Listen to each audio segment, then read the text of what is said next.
All right. This is group three. We're presenting case study 7. Today it is me and Christian, but with the project, everybody did their job. Everybody's not here right now. It's Alexander. Me, I am Mark. We got Lou, and we got Christian, and we got Pablo.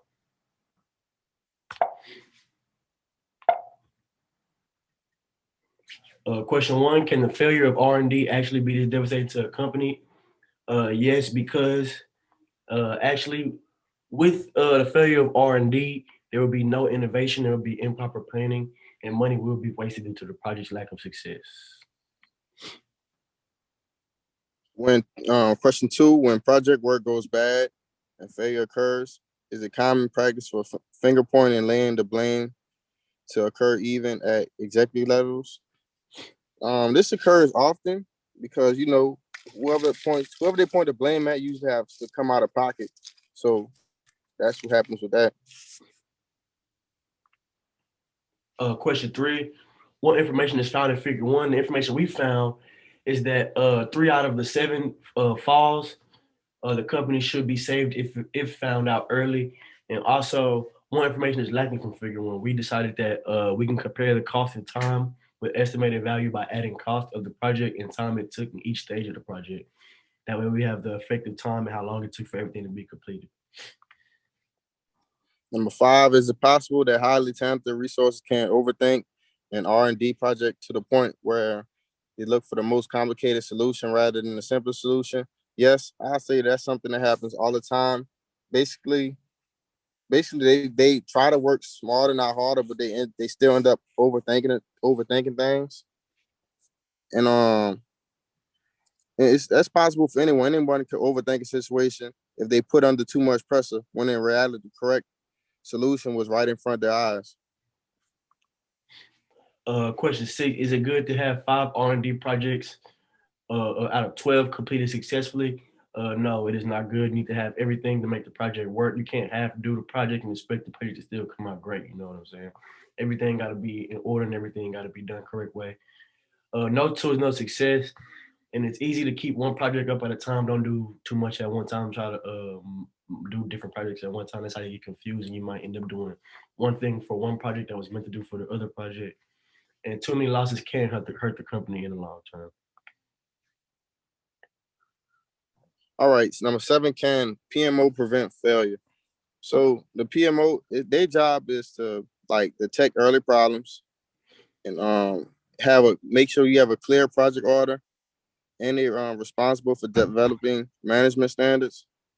So I say, yeah, they could prevent failure because they're the ones that's supposed to see, not oversee failure before it happens, but they should be able to know when things are going in the wrong direction.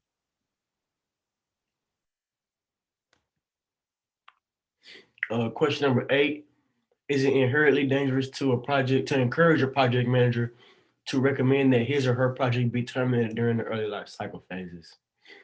Uh, if there's information that can help the company save time and investment, then I guess so. But usually we don't. You don't want to encourage a project manager. You know what I'm saying, to stop his project or to to change what he has going on early in the project because that'll cause confusion amongst the workers.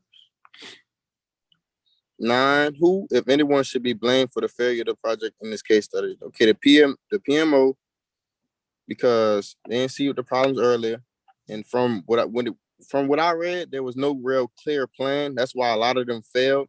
And when projects fail, companies they lose a lot of money. Oh, I'm sorry. 10 is Hawthorne's description of engineering realistic?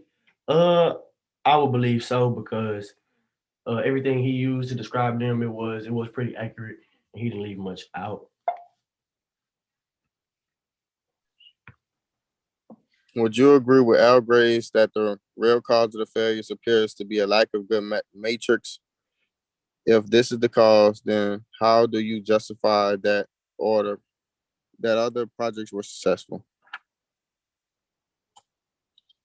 Okay, I say that. Say this. I say that to say this. I feel like he do have a point because, like I said before, there was no clear plan in the projects, and I feel like that's why they failed. Majority of them failed. Question 12, should the PMO take lead in the establishment of the metrics? I believe so because with experience with business-based metrics, you do need to take responsibility on what's going on, and you are responsible for tracking overall status, and you got to provide great guidance and structure.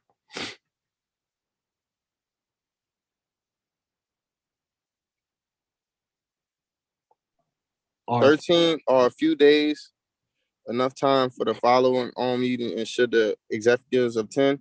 I feel like yes. Okay, for one of these projects, they're not cheap. The company spending millions of dollars, $1,000. Yeah, they should be there.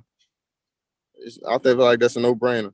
And to add on to what he said, I also agree because nobody will want to spend a whole bunch of money on a project just for everybody not to show up. And you know, you need the executives because the executives they are the high end people and they do most of the controlling of what's going on with the project. And you do want your executives to be all on the same page. So a follow on meeting should be much mandatory.